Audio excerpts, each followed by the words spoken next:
Okay. Wait, we're both wearing it. Oh, dude. Literally, like, we did not plan this. We're dressed alike. We're twinning today. Hey. We're All of us are obviously wearing on the same frequency. Yeah, for sure. Welcome to episode 12 of the Purpose Project. I'm here with Julie and KJ Johnson. Thank you for joining me today. Thanks for having us. Yes. Yeah, this is super exciting.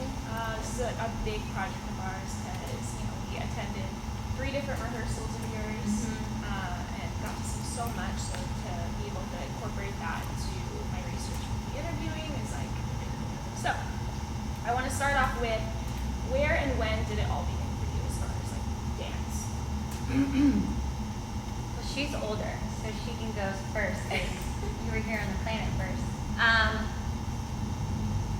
I think I was just like born to dance because that's all I ever thought about. I'm not really sure what it stemmed from. It's just something I love to do. Did your parents dance? No, dancing was never in my family. My mom is very creative, but more with like decorating and things like that. Yeah. So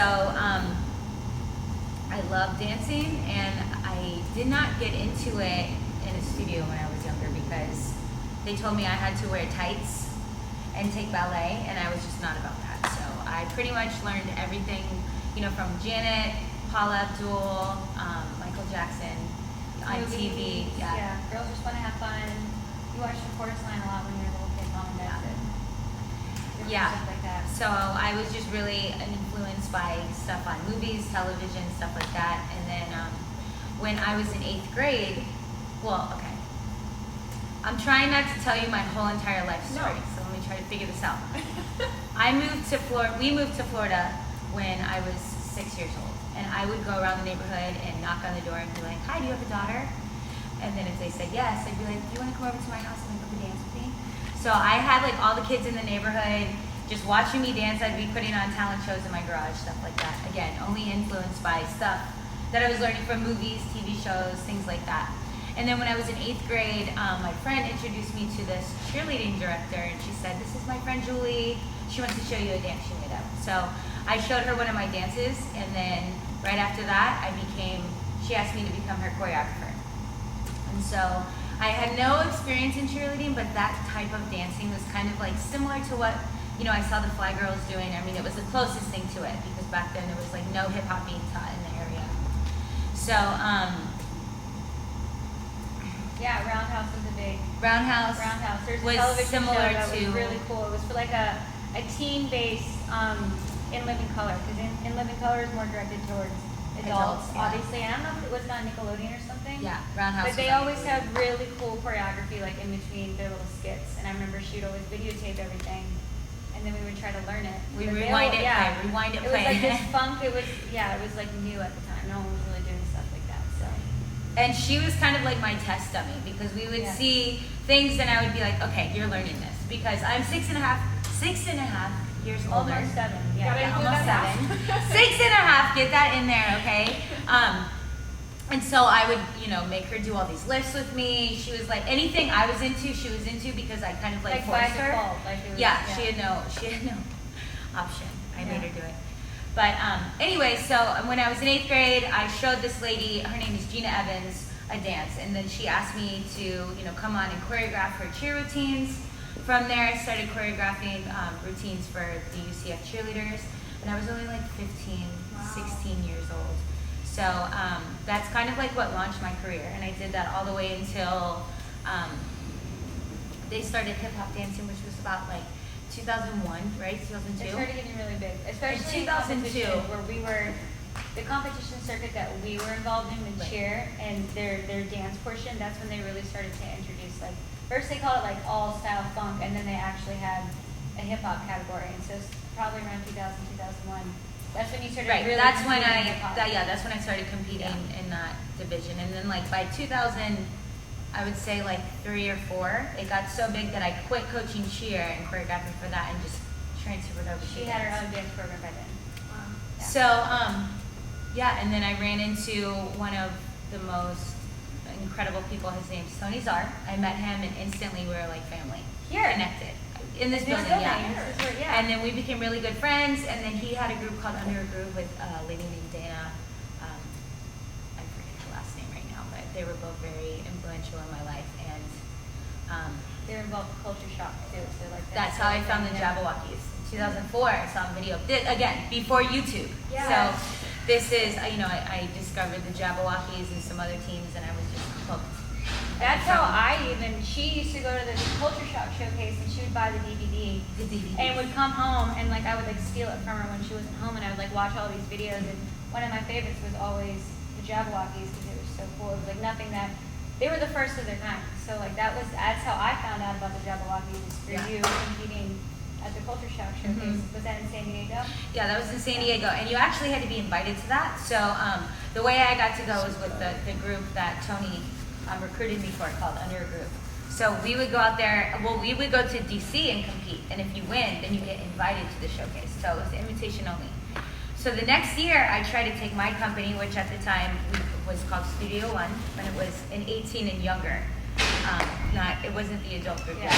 But so we went to the same competition in DC, so we could hopefully end up in San Diego. But we won the competition. We were kids. We won the adult competition. It was really awesome. But that was the first year that they stopped inviting the winners to the Culture Shock Showcase. So we didn't end up going. But we were introduced to kind of like the adult competition circuit.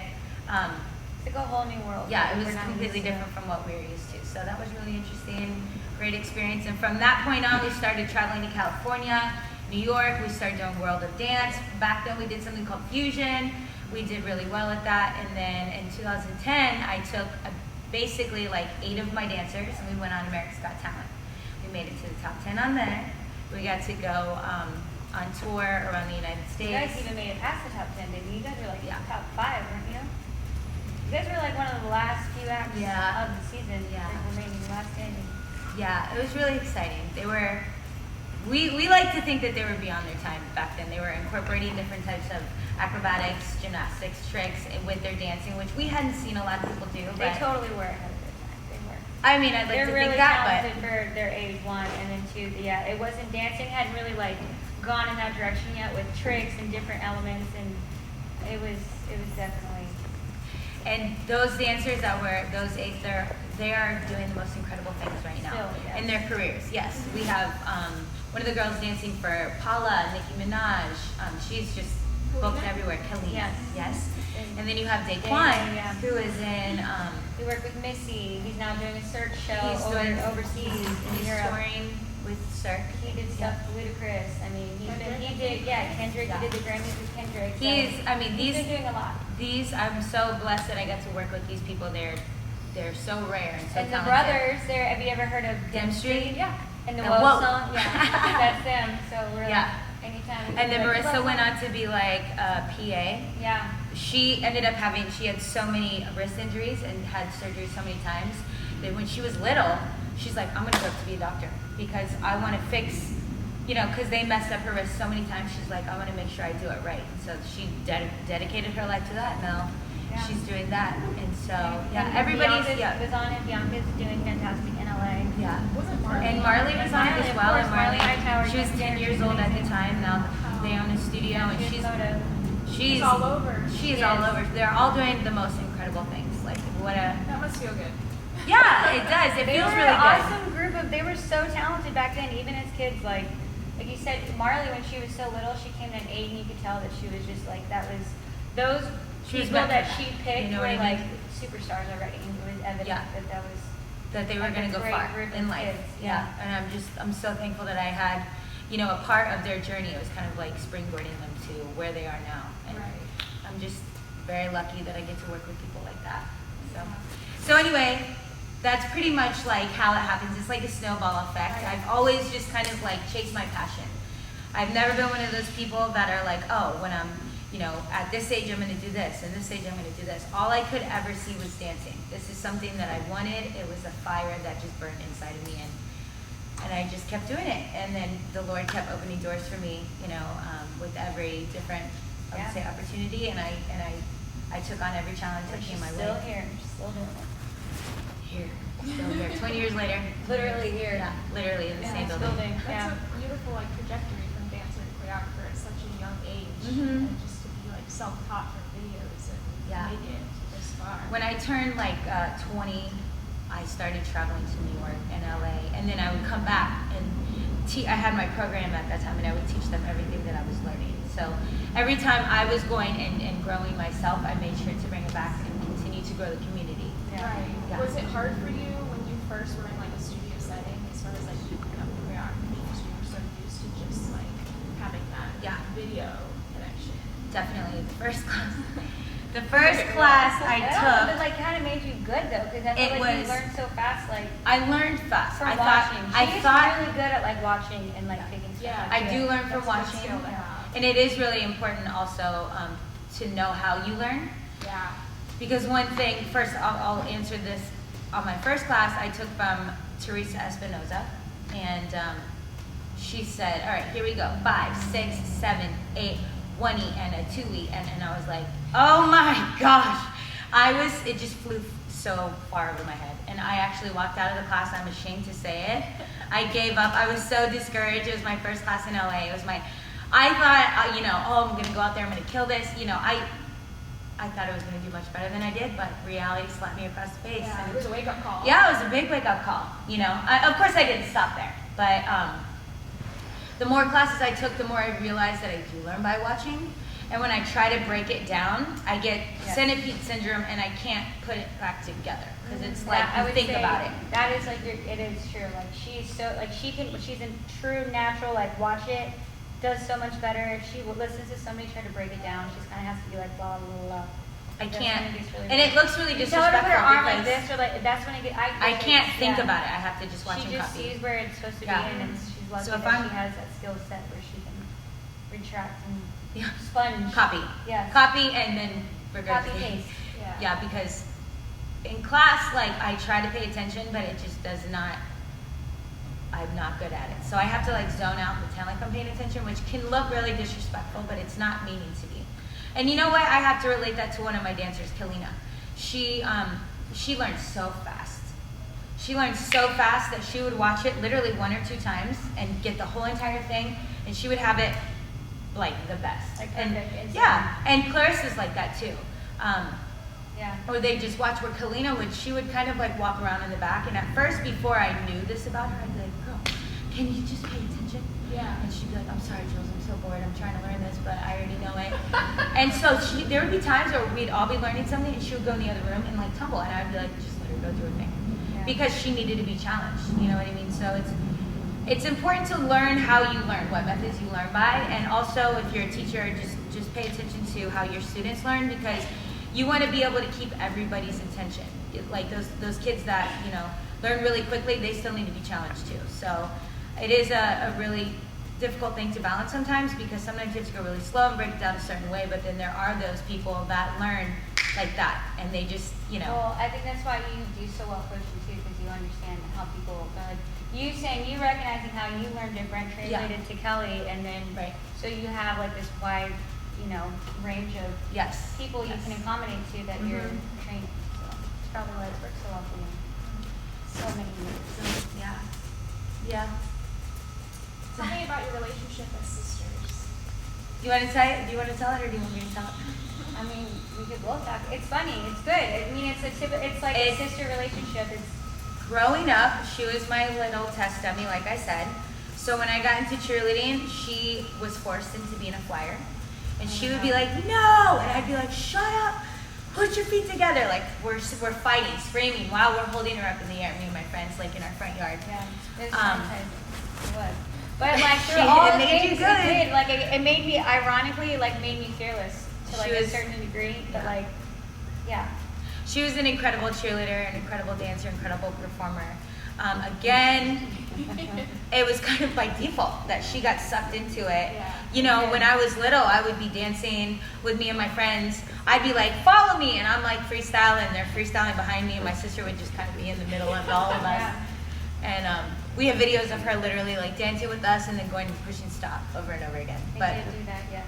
so I would say growing up, it was kind of hard because I was her coach. And then we started working together. So she went from being like my coach, and then we started working together, and then obviously we're sisters. And so it's been really interesting Yeah. because as her coach, I wanted her to be the best. And I was really, really hard on her. And I was so young that I didn't understand the balance of love with, what would you discipline? I Yeah. didn't understand that balance. So it came across as like, "Arr!" And she was probably just like, why doesn't my sister love me? And I'm like, squeeze your legs, get tighter, do better. And so she had to deal with that, and I know It's good. It gave me thick skin, so I mean, like, it worked out. it did, and then as we get older, like she said, we started working together. So what that means is 6 months out of the year, we travel every week, every other week, and we're going to We're different with places. each other a lot, and it's Yeah, do you ever like, butt heads? all the time. What's really funny is, like, I was literally just telling someone this today. It's like the most, when I say dysfunctional, like in a loving way, because we'll be working and we'll have like 30 people in front of us, and we'll have a disagreement, and like we know that we want to tear each other's throats out, so we'll get like really angry with each other, and we're like really upset. But like 5 minutes later, we're like hee yeah, and then like 10 minutes later, we're back to being like and then 5 minutes later, we're like ha ha ha. So it's just, I don't know. It's like because we're family and like unconditional love, like it's okay. But I think like normally that wouldn't be good, right? No, it wouldn't be bad, good. But we've learned to work with each other, and like she said, we're around each other. Like there are times that we're around each other more than she's around her husband. Yeah. And the only time we're not around each other is when we're like going to the bathroom. Yeah. So exactly, like we travel, so Yeah. we wake up, we travel together, we get on a plane, we go teach, we come back, we share a room, so like literally like, unless so much showering or like, we're never apart, so. And then we come back, and then And we we go work to together, work here so- together. Right. So it's constantly We're around. never apart. But we've learned little things like don't talk to each other in the morning. Yes, we're silent, we Like, we don't until avoid we each have other. coffee, Yeah. there's no Yep, words until to the be spoken. first meal, until we Yeah. get to a Starbucks, wherever we are in the country, Yep. we don't really talk, unless it's like, do you want oatmeal today? Yes, okay, and then we don't talk until we Because get you know oatmeal. what? It's difficult when you're working with, let's say, for 12 hours a day, and you're here Longer to than teach that, a longer. competition routine. And yeah, it's just a competition routine. We're very fortunate. We get to do what we love. And there's people, you know what I mean, that can't. They either don't have the resources or don't have the ability. So we are so grateful and we are so blessed. But there are times when we put a lot of pressure on ourselves because we teach a lot of competition routines. Well, we don't take that lightly. Like she said, we know that we're lucky that we're able to do this, and we want to be able to do it for a long time, and we want to produce quality. We don't want to just because we can. We could go in there really fast, give them a routine, and like leave. Right. But we care about who we're working with. We want to, We push genuinely- teams to grow. We want to push We them learn past their we- their comfut zone is, Right. and whatever we their want to potential evolve is. as Yeah. choreographers as well too. So I mean, there's just a lot that we put on, each other, and Right. It's a lot It's of pressure. stressful. We love the people. We genuinely build a relationship with every group that we work with. We work with like 30 we different do teams. a lot. And people. we know every single kid, all of their names. Just basically we learn about their backgrounds. That just helps us be able to coach them better and have, Right. patience with them in a You're different showing way. it. Like little things, So- just saying a kid's name, like it sounds so silly, but like if she'll It's say, so important to she'll call them remember by their names. first name, Yeah. and they're like, oh, she remembers Yeah. my name. Like That just is- little it tiny holds things a like lot of that. weight. It does, Yeah. and just Well, it just makes people feel like they're seen, Yeah. and I feel like that's really important. I always try to remember names. Actually, I'm going to be honest with you, I wasn't very good at it, and I didn't try very hard. And then she started memorizing everybody's I'm names. good at She's it. like, I know everybody, and then it became like a competition. Yeah. But then when I saw the effect of people, like how they, how they respond to it, and they want to work a little bit harder because they feel like you're invested in them. So it's like, And she even believes from- in me. She knows my name. Yeah. Like I'm gonna work harder. from personal experiences to when people remember my name, and I know how it makes me feel. So just from learning, that's kind of how I learned, and that was my process. And now I am always focused on learning people's names. But what I was going to say is teaching that many people. Okay, hold on 1 second. Hi. God, sorry. Hi, come here. You should talk to him. He's been with her like Yeah, just as long as me. Okay. So, okay. Sorry, this is like our brother. And it was his birthday yesterday, so it's very important to see him. Yeah. Happy birthday. No, I didn't know today. Sorry. Okay. All right. Wait, He's like hubby? the only person that's really seen us like our true self.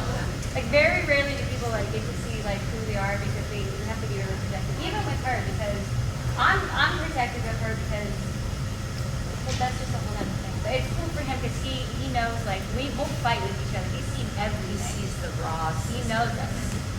He's like our mediator. Yeah, yeah.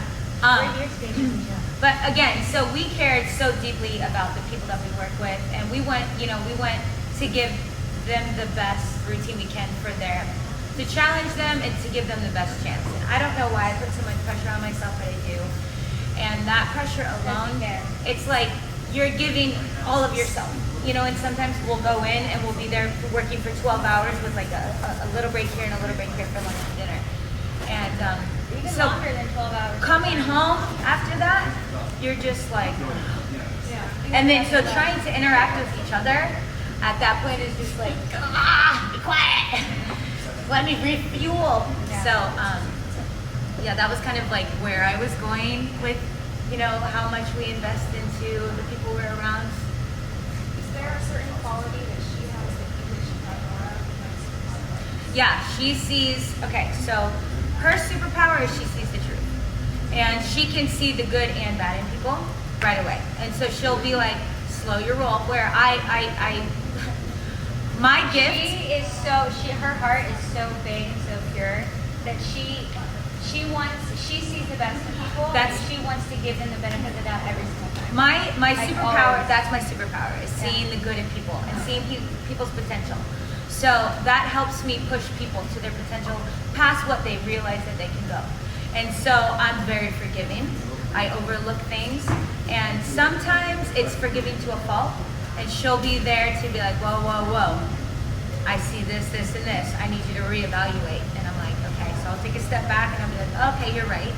So I'll be able to approach the situation or the person a little differently and just kind of having my guards up a little. So she's like my shield when it comes down to it. And I feel like she teaches me to be like a little bit more open because I can you kind of sometimes have to come in slow with me. Yeah. So on the outside, people might think that I'm like, no, I'm very nice, but I am. I'm like really, Yeah. I promise. She's a silly, Johnson. I'm really silly and welcoming, but like her, she's so open and loving all the time. So sometimes I'm kind of like, So gotta watch for from my afar. personality, it's very easy to be taken advantage of, and so her goal is to keep me from being taken advantage of. So yeah. the little one. It's protects a the really overall. it's a really great combination. Yeah. Gonna hug it out. Sister. So what does a Awkward typical vibes, right? day consist of for you? There's probably not a typical day, but Every day is different. Yeah. But for me, most important thing is wake up, work out. I love to work out, eat healthy, things like that.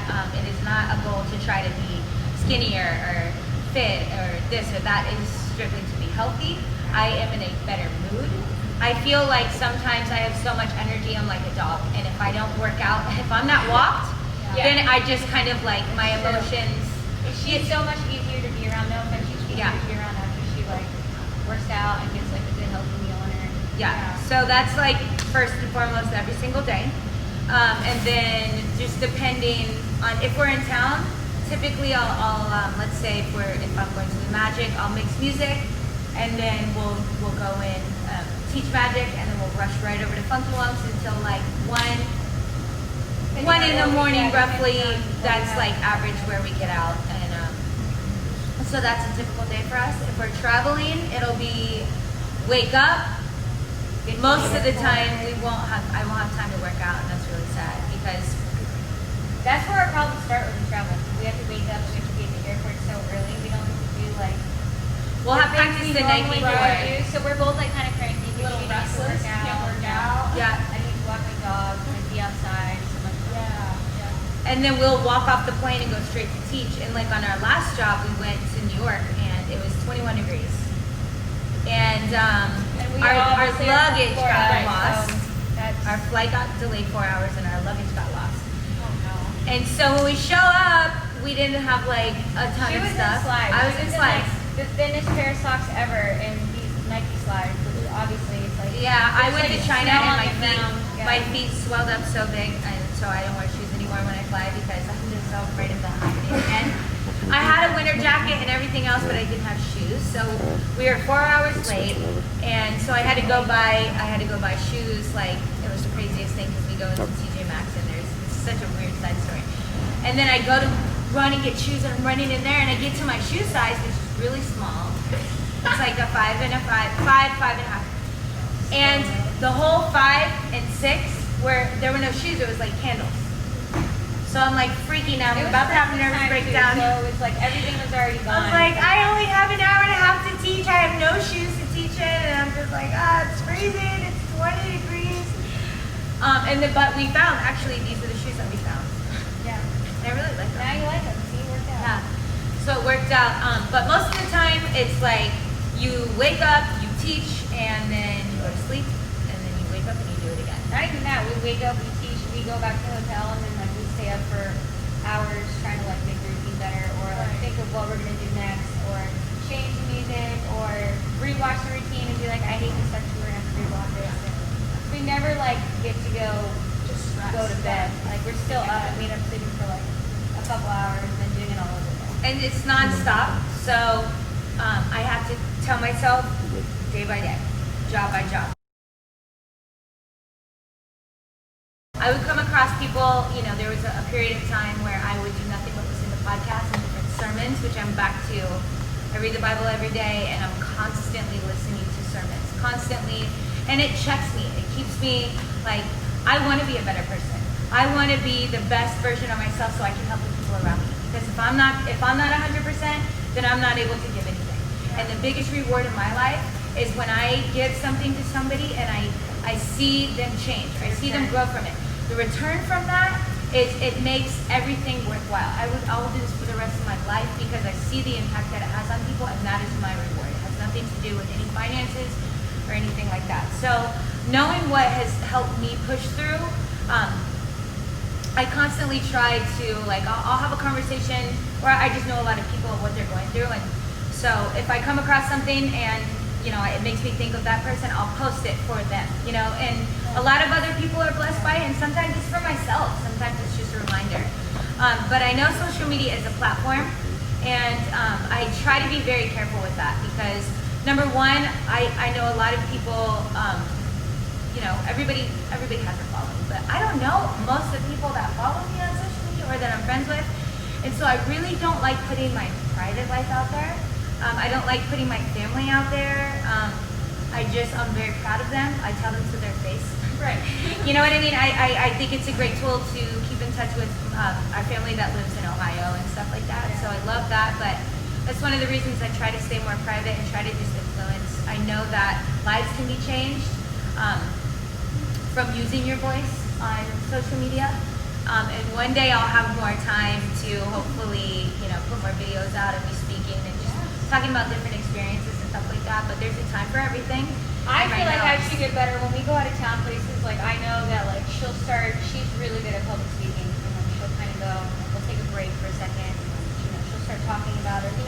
Some kind of example or lesson she's teaching somebody. And I'm like, I need to get better at videotaping this, and so she can post it and just share awareness.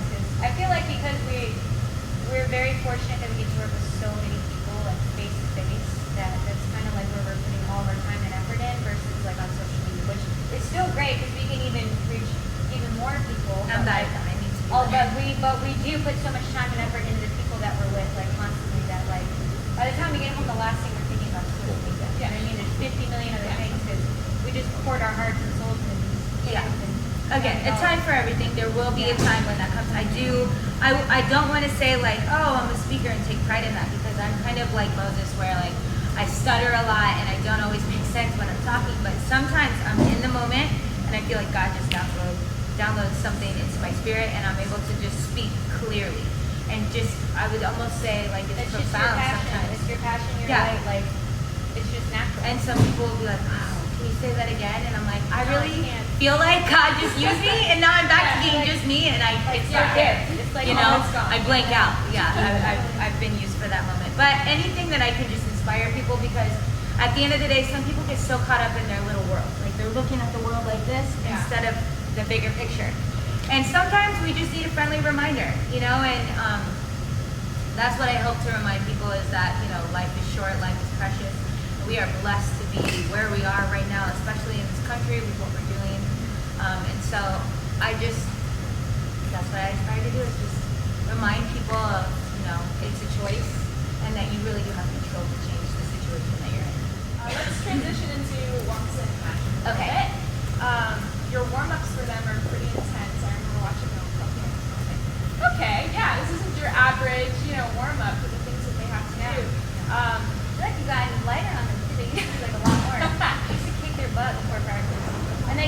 can't get through. They're like, oh my god, I can't do anything. That's why I like them. Yeah. Yeah. But I'm sure you've stressed the importance of maintenance and conditioning. What have you learned along the way about the body being at its best and how important it is warming up?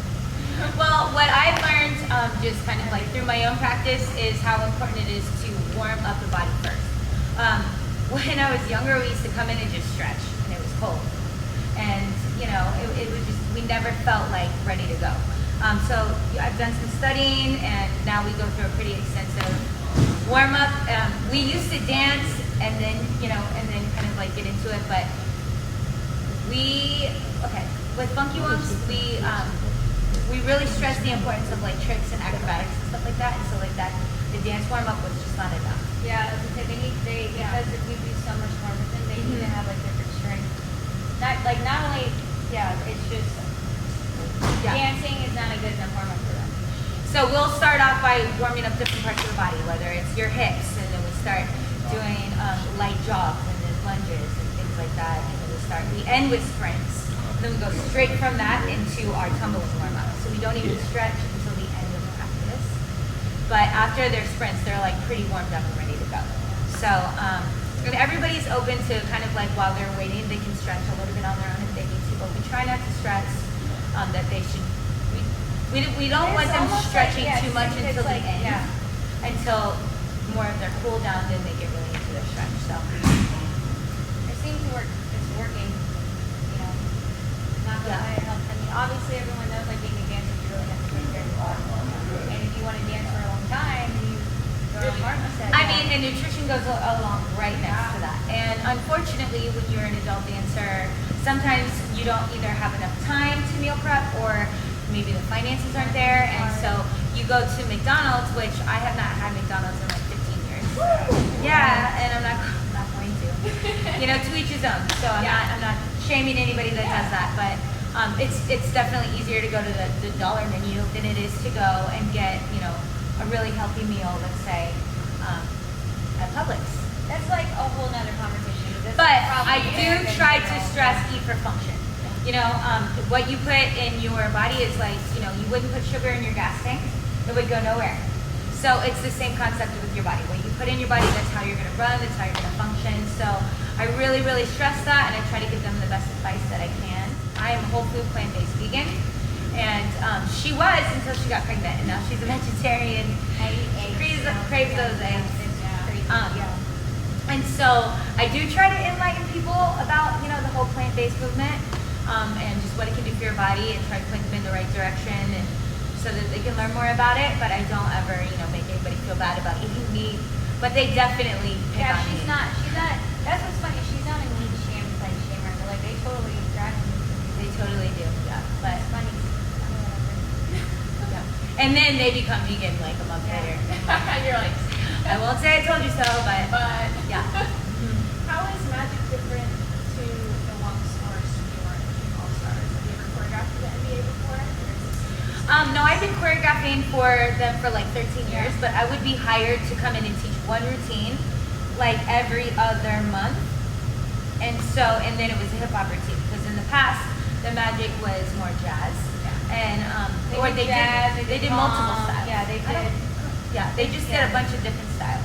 So I would come in and be their hip hop choreographer. I would come in for that one day, and I would leave and do nothing else. There would be no coaching involved, and it was kind of like that was it. And we would get to go to the games and watch them perform it sometimes. But yeah, that's what I used to do.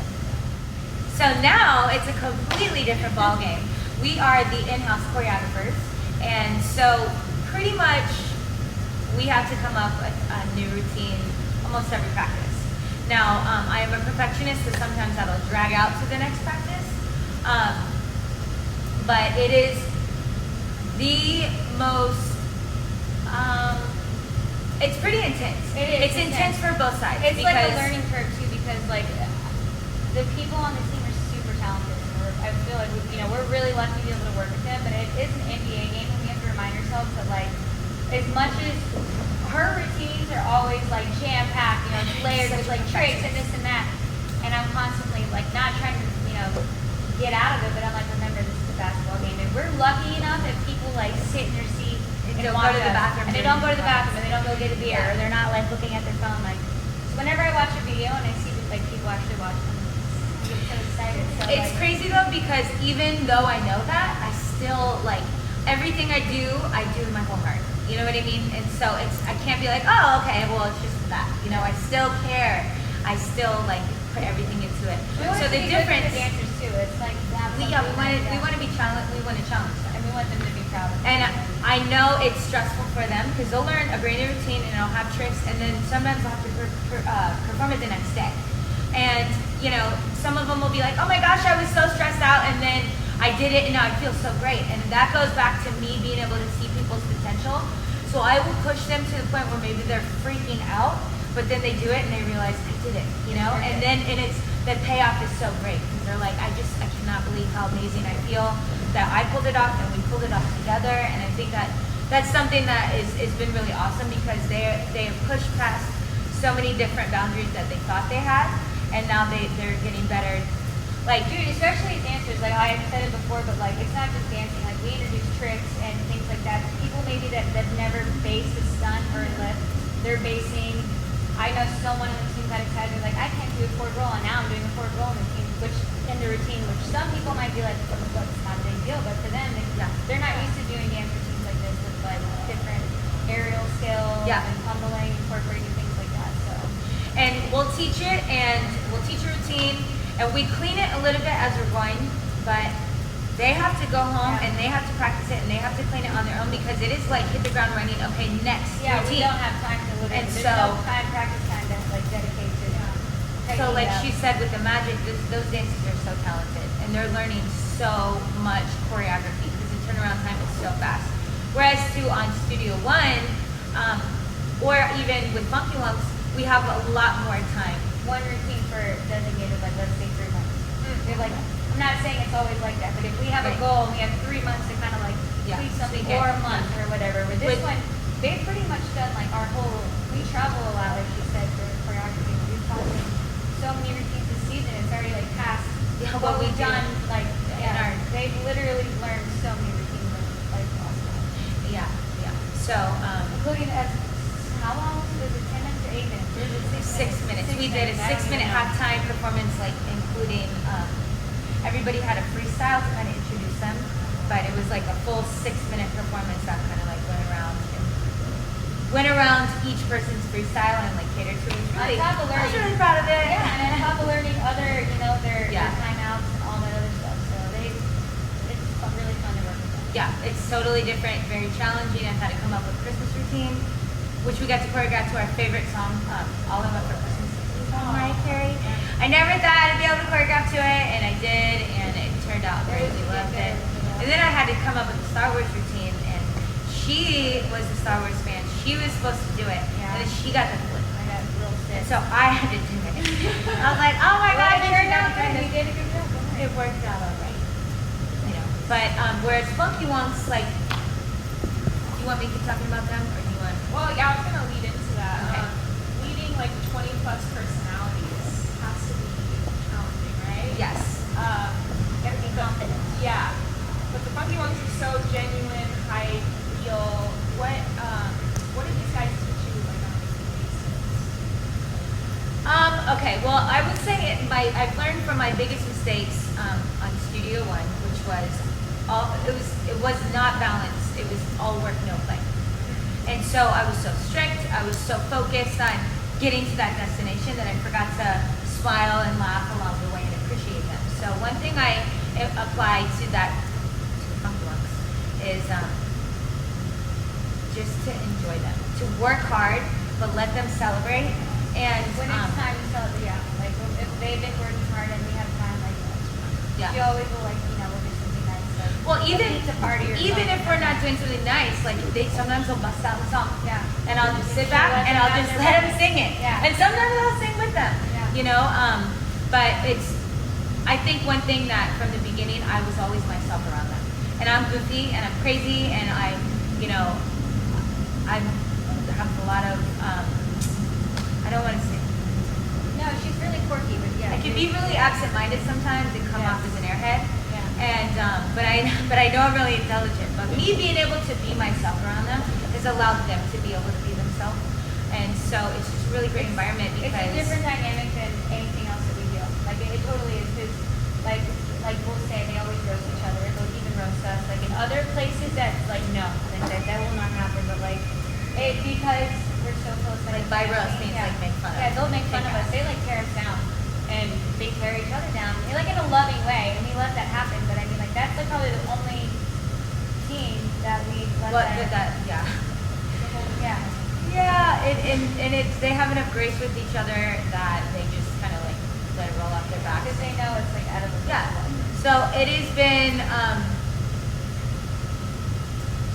I don't want to say the best experience because I had some really great experiences in my life, and I've worked with some incredible people. But it is way more enjoyable, and that's because of the place in my life where I'm at now. Taking time to stop the small roads. Yeah, definitely. And just appreciate each member. I think everybody is so talented and unique. Everybody has something so different that they bring to the table. And, you know, I learned, they keep me growing with my dancing, and I'm always trying to mold the routine around their personalities. So, Yeah.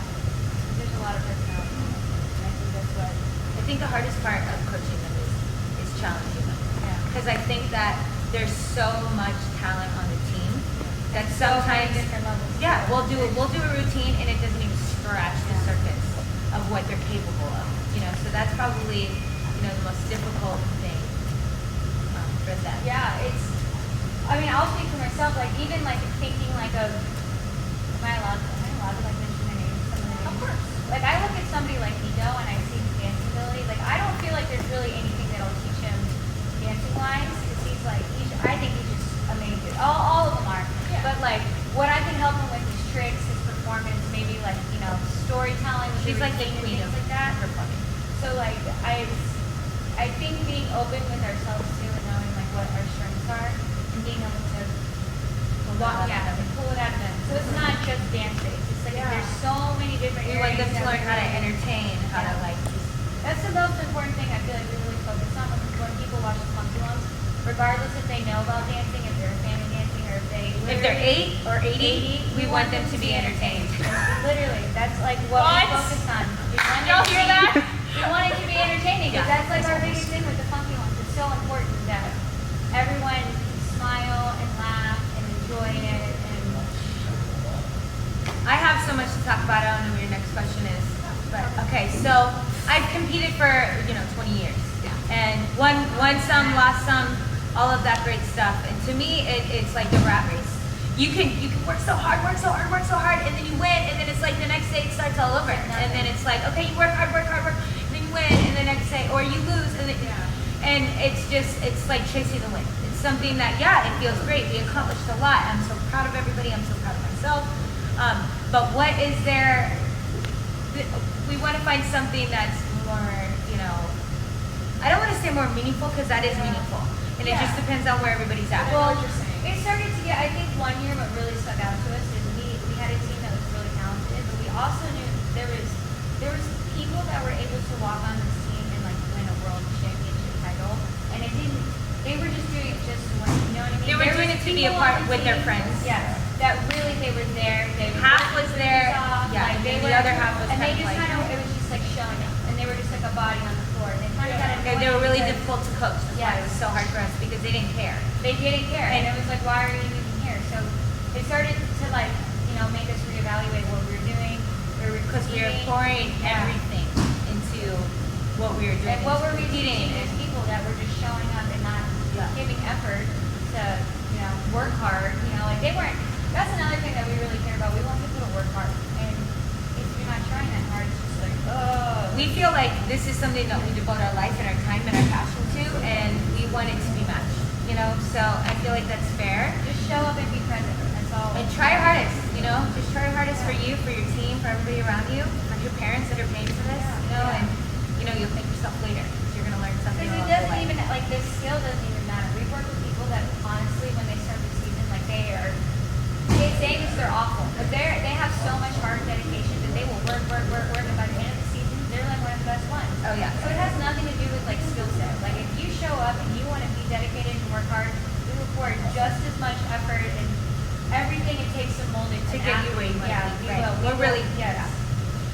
so years ago, my prayer was, God, I want to bring an opportunity to the group, which was Funky Wonks, so that they didn't have to stress about money, so that they could dance and make money right here in Orlando, and they didn't have to go to New York or LA or Atlanta or wherever people are going right now. Weird odd jobs. Yeah, just and hate their where whatever situation they're in. So fast forward to now, and we have been to China, we've been all over the United States. We consistently get jobs here and there, even in Florida. Yeah. And we get to dance together doing what we love, and it's like the most amazing thing. So our next venture, we're hoping to get into the schools. We would love to just go on a school tour and perform for them and talk to them about some things maybe that we've struggled with in our own personal lives and as a team, just so we feel like we're giving back, because that's really where we're at right now, and that's definitely where I'm at. Yeah. Where I have to feel like I'm using my talent to give back to somebody. So that's kind of where we're at with the Funky Wonks. We're still doing, our jobs on the side, but our main focus is now to build like a 30 to 45-minute show that we can take in schools for assemblies and things like that. So. What was the biggest takeaway from World Dance experience? I'm gonna jump in here because I think this is really important. It was an awesome experience. We loved competing, but she was just even talking about this last night. The Funky Ones being there, they brought such a light to the entire competition. Like when we first got there, everything was like really segregated. This team was there, that team was there. Everyone was just in their own little zone and kind of like didn't want to talk to each other, regardless of they were in the zone or they were too intimidated. And the Funky Ones were just being themselves, playing music like la la la la la. They're like flipping around, making fun of each other. And eventually they just started like playing music and they were like dancing around the room. And they slowly but surely started. They went around to everybody. every single group. Yeah. And they were like freestyling, then they freestyle with them, and then the groups would get up and freestyle. So slowly but surely, we befriended everybody there. And it, all like, the staff, all yeah, the dancers, and they genuinely loved them. They weren't doing it to be cool or whatever. They were just being themselves. They love each other and they love doing what they're doing. They love to dance. They love to just be free. And so I feel like once they made that connection with all the other teams, it was just unifying everything. And it was those are long days. They have you wake up like early your call time. You're sitting in this cold tent. Everyone's freezing, and it's like 5 a.m. and there's like no food yet. Get a grip, people. I know. I should be take this all out. I know. Well, I'm just. It gets. I don't know. Just take all this out, okay? But what I'm trying to say is, it's a long really, day. Yeah, it's a long day, and it's really refreshing to see them unify everybody. It wasn't just about them. Because after they did that, they weren't only just talking. Like this group wasn't just talking to Funky Ones. They were all talking to each other. So Yeah, they were like the glue that kind of and allowed we everybody the to start talking. situation, and I Right. felt like it was easier for people. That's tough. That's a tough situation to be in. It's a competition. You're on a huge platform. So like I think it eased it up a lot for everybody. It made it more enjoyable and fun because it should be fun. Yeah. She's even had when we left. She had somebody reach out to her saying it's different now. Yeah, I mean when we left the show, I had some people reach out and they're like, it's so different without the Funky Ones here. Like nobody's talking. You guys were like the glue that held us together. And I think like the biggest thing, because I've done tons of competitions, what made World of Dance stand out so much was the fact that I worked really hard, but I also enjoyed the process. So, we're constantly changing, constantly growing, constantly trying to make ourselves better, all the way up until our very, very last show, and we're in the room. I remember the last practice before, the night before our final show, the duels. Yeah. We changed the routine a million times, but they were just so willing, open, anything we said, okay, no questions But asked. it was like fun too. Like we were like laughing the whole way. We laughed. Yeah, we didn't cry during that trip, but that was in China. Yeah, I heard about that. Yeah, that's why it was crazy. It's a whole nother podcast. Yeah. But they were just cheering for each other, screaming at the top of their lungs, like supporting each other, rooting. They're so sold out for each other, and just to be like, this is our group. This is, I go to the bathroom and I come back and there's somebody playing a guitar and they're all singing and I'm not joking when I tell you they break out in song. Some guy, A guy. It wasn't someone in the Funky Ones. No, we were in the hotel and one of the moms was practicing. I literally go to the bathroom and I come back and there's a guy playing a guitar and they're just like singing and just, I had to just let it happen. You know, and it's fun for me to sit back and watch. And sometimes, like I said, participate, but just to know that, you know, we're dancing with people that we love, and we're doing what we love, and we're being challenged, and, you know, it's just such a beautiful, rare, unique thing. Like, You know? what you ask for, really. Right. Yeah. You know, you'll get jobs dancing. I'm sure you'll make friends with the people that you're dancing with. But to know that you're there with your brothers, people that, like, when you're not dancing and you're not working, you're still hanging out with because Right. these are your It's people. still a tight bond. Yeah, definitely. So I think that the fact that I was able to kind of like appreciate the journey, that made it so much more special to me. And You know what? I think you enjoy it because before, even if we had like a little bit of free time, like they'd probably be like running a routine, but we gave them time to like get to know other people and things like that. And I think that's another, you know, it just helps the situation. I let go of control. Like Yeah. I guess when in my studio one days I try to like micromanage everything and do this and be this and da da da da da da da. And what I realize is like I just have to live it. Like this is how I'm gonna live my life, and this is the guidelines that you should follow and go be you. Well, yeah, it helps you that know? they're adult males too. And then there's a point where I was like, you know what? They're grown. They're grown men. and they make their own If decisions. they can't figure it out, like that's on Yeah. them. And then we learned, and guess what? They don't get to be a part of the next thing we do. Like everyone was great. Everybody was fantastic. Yeah. You know, everybody was grown and willing and just passionate and ready and on board. You know, Everything it we was asked for, like show up, be present. They were every Yeah. single day. They showed up and they were present. great attitude, So we care worked hard. Yeah. You know, and they trusted us like wholeheartedly. Just trusted us, which is a scary thing, you know, because sometimes you're like, well, wait a minute, am I doing the right thing? God, am I supposed to be in this position right now? But you know, that's obviously been confirmed that we are. So. How often do you like self-test yourself? all the time. Yeah. Every single day. Yeah, it's true. I mean, do you want to speak for yourself? Yeah, Or was well, that I mean, I know all the time. I go through it all the time. I know when she does it, I try to like build her up, and I mean, like, it's the same thing. And I think it's good because it's like a way to check yourself and almost keep yourself humble. But I think that's another good thing that's about you. She's never speaking for you. She's never like, I'm the best in this and that. And even though I want her to think like that sometimes, but like, yeah, she'll doubt herself. Like The the more more you- routine, she was like, oh my god, it's not that good, and it was great. It's like, see, I don't want to talk boom. about that. But I'm talking about like things like Yeah. You that. know, like, I know. when you've seen great people, the more you learn, the more you realize you have so much more to learn. Well, You know, forever so student. that It's like yeah. always forever student. Yeah, you know? forever student, and I feel like with Funky Ones, yeah, I doubt myself. I know she doubts herself as well. These people are talented. They are so talented. I'm like, what did we do to deserve this responsibility? To challenge them and take them to the next level. But at the same time, I trust God. I know that He's given me this position and these talents for a reason, and I'm going to do everything I can with it until He takes them away. So, Where do you find inspiration? yeah, we're inspired. We watch. We don't watch a lot of dance videos because we try not to. We're look- like scared that like it's gonna influence the way. you know what I mean? Does that sound like not? We would never like copy somebody. Right. You know, like sometimes creativity, like I don't know, crossing Yeah, like paths, once it goes in like your that. mind. Yeah. you can't So get it we out. try to stay away from dance videos, but You see acro videos. You see, I mean, all over the place. with our cheerleading background, I've seen a lot of cheerleaders, a lot of acro, a lot of like different things like that. So we try to stay present in that world, but. And then honestly, music helps. Like I feel like we listen to like a wide range of music, and that's really inspiring. another thing that inspires us is the people that we're working with, personalities, or who we're working with, It's huge. what they're It's like. a huge Yeah. part of what we do is them and their personality.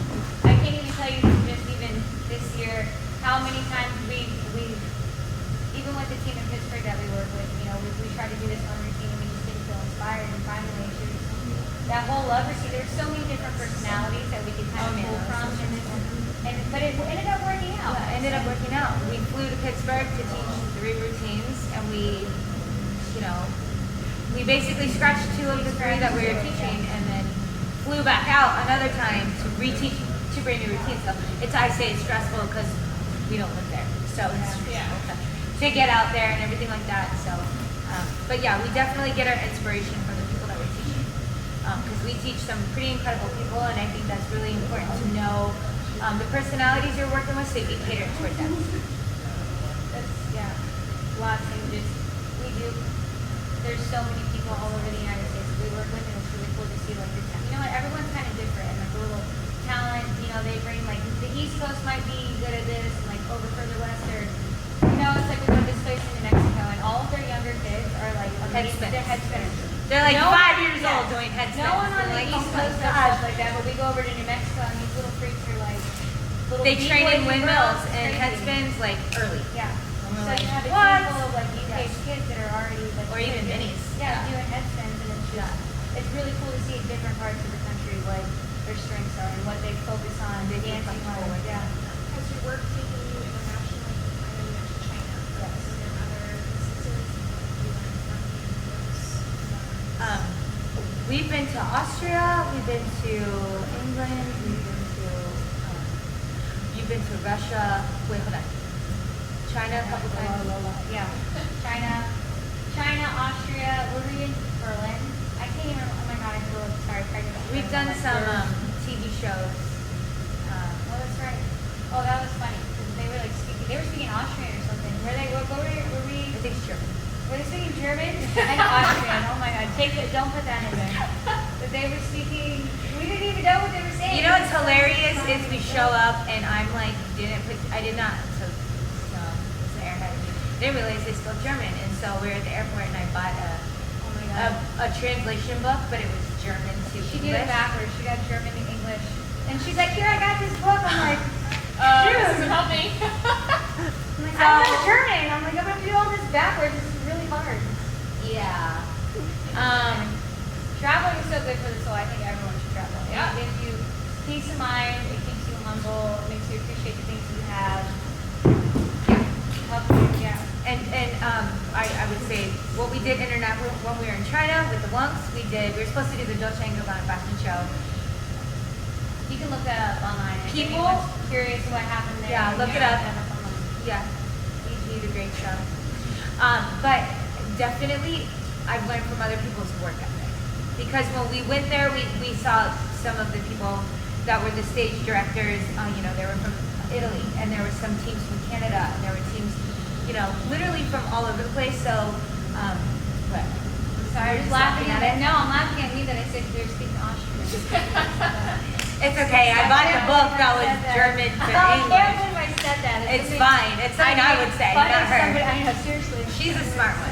Oh my god. Yeah, I think without speaking most of the time. But anyways, I got to see.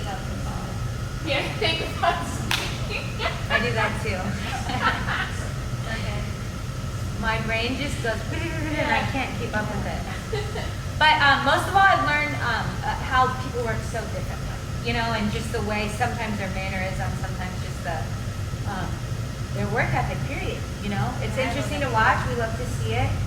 And I'm so old school. Some people will come in and they're like, they don't talk and they focus and they're watching the director and it's like literally like, sometimes I like stuff like that. But I don't feel like it's just international. I feel like it's like that all over the country. Yes. Is there a specific mantra that you guys live by? Day by day, do your best. Take things day by day and literally give us your whole heart, your whole soul.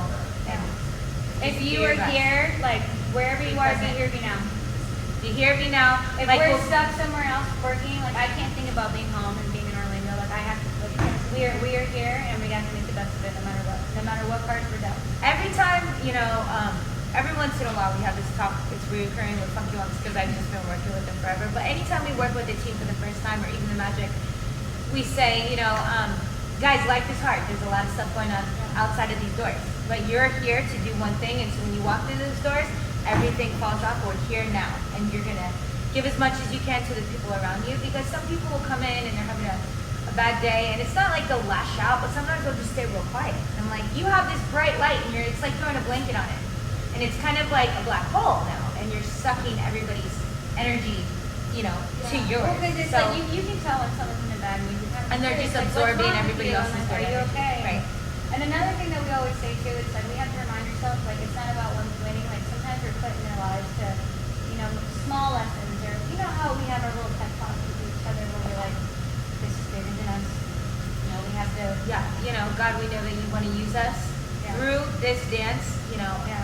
for for something bigger, please use us. Please, make this be something that's deeper than winning or you know what I mean. Reach So these, like, get to these young kids or whatever. we pray that every time we're about to get out of the car, we're like, God, because most of the time we're so stressed out. We're like, if this is what you want us to do, you're gonna have to work through us, and please let them learn so much more from us than just dancing. So. We say that a lot, actually. Yeah. Yeah, what did we used to say from the Star Wars? I'm one with the Force and the Master with me. Rogue One? Yeah. Started saying that for a while too.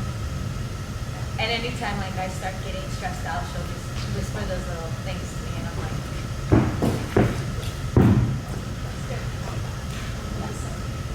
giving me a check. So you mentioned that you moved to Florida at Six. when Yeah. I was born. Okay. Where were you coming from? We're coming from Ohio. Like So- Columbus, Ohio. Why is Orlando the home base? My family's here. I used to want to live in LA, but I am a strong believer in you.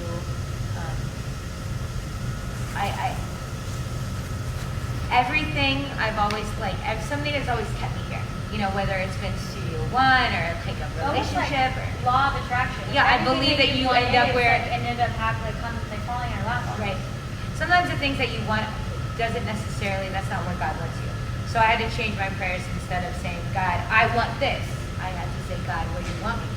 And so here I am, still here. But luckily, we travel, like I said, 6 months out of the year, working with different people. And then when we're not working, I get to take trips out to LA. I just got back, and kind of like quench that thirst of traveling.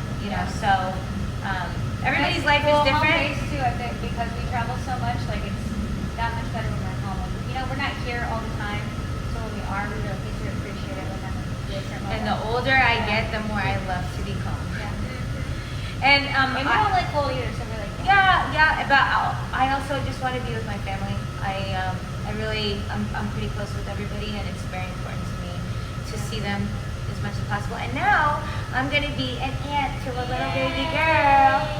So, baby claps. Literally. In a world that's so interconnected via cell phones, how often would you say you're on it? Like, you really don't have the time. Like, be honest. Dude, if I'm gonna be honest, my news app, I've been telling her, I'm addicted to my news app. I have to stop. I'm not on it like as much as everybody else is on social media, but that's a lot for me because I'm not like a social media phone person. So I see that's such I think that both of us really like to learn. Yeah. And so we'll just be like, and so we'll talk about something, and it'll pop up, and we're constantly researching, we're constantly reading. I'm constantly reading different books. I read the Bible through my phone, listening to podcasts, stuff like that. I really tried to detach away from social media. I used to look for memes and look for things, to post to inspire people, but I've really just been lately trying to work on myself and unplug and just really focus on the world around me, because we're living in some crazy times right now. There's just a lot of stuff going on, from earthquakes to volcanoes and fires, and, obviously Australia's going through it situation right with now. Iran. It's just it's important to me at this point to just kind of unplug and just be present in the world that's right in front of my face. Sometimes social media can distort people's reality or make you feel less, or like you're not doing enough, or just things like that. So I just want to be very clear-minded and I want to be able to give everything I have to the people that are around me right now. So we are on our I phones feel like to it's research, easy for us but to detach from social media. It's really important for us to be instead of somebody looking up who we are, via Instagram or Facebook, they see every day the way we want to carry ourselves. That's how we'd rather be that in person than we'd rather that live on in social example. media. Yeah. But I do want to get better at promoting myself as far, not myself, but Use it as the tool that it is. I want to use it as a tool because somebody said something to me one time, and it stuck with me, because I do not post anything about myself. Anything that's on YouTube, somebody else posted. I am the most private person, or you could even say irresponsible when it comes to that. But I used to say no, I don't want to put myself on that platform. And then I had somebody move here from, I think it was like Michigan. And she's like, I saw your dance video and it changed my life and I learned it and I'm so inspired by you. And, you know, a lot of people have said, oh my gosh, I'm so inspired by this or by that. And, you know, and I'm like, the things that I do or the things that I've done, somebody can be inspired by. And for me, keeping them all to myself is a very selfish thing. So for that reason, Yeah, you should get better. I mean, even with when you had Studio One, I don't mean it like in a rude way, but I'm just thinking when you had Studio One, look at all the people that you brought in because they've seen videos. Even if you weren't posting it, someone else would post it and they'd want to come, you know, be a part of what you're doing just because social when I'm media like can be great. done with, Yeah, it could be a great platform. I've created. You know, I'm gonna do better, but I feel like it's time for everything, and the time for me right now is just to kind of like focus because you know I have to understand completely what I have to give, and that way I can give it the right way. Yeah. So you feel like you're living out your purpose right now. Is there anything that you want to in 2020 get closer to? I have a passion for people. I love The being school tour is like a The big school deal tour for us is right something now. I've been praying for, and God's been slowly but surely opening doors. I want to be able to help people reach their potential or just push them to the next level. That is my number one passion. And I have a new hobby. My new hobby is boxing. Yeah. But I don't want to ever like get in the ring or anything like that. It's new and it's fun and it's something that I think is very important that people continue to have hobbies because we get so caught up in our work and this and that and we forget we need things to keep us happy and keep us challenged and stuff like that. An understatement. Yes, definitely. Yeah. I know a lot of people that feel like, oh, I'm so depressed and I'm so this and I don't know where I'm going and I'm like, that's it. You don't know your purpose. And people often wait for, you know, this big loud thing to come and smack them across their face and be like, this is what you should be doing. No, that's not how it works. Sometimes it's a little whisper in this direction and you follow it and that fire continues to grow Or it's more like and a more and roadblock. more. Sometimes people hit a roadblock and that like instead of looking at it as like an opportunity to go somewhere else, they're so stuck on the fact that they're like Yeah. their life didn't go the way it was planned. And I feel like we all go through mountains and valleys. So sometimes we'll be on fire for our purpose and sometimes we'll be like, okay, God, what's next? I'll just sit here and wait until. Yeah, it's just like an ebb and flow of life. Right. Natural. But I feel like if everybody had hobbies and were really truly focused and knew what their purpose was, then there wouldn't. I feel like people would be a lot happier. Like, so good. We are very talkative. Sorry, sorry everybody. And thank you for anybody that watched. We talked. Sorry, If you listen to this whole thing, thank you for staying. Yes, thank till the you. end. Yes, thank you so much for staying That's all until the end. No, seriously, this is an eye-opener. Okay. Better. Over and out. You guys are great. Thank you so much, Thanks, guys. guys. Thank you all.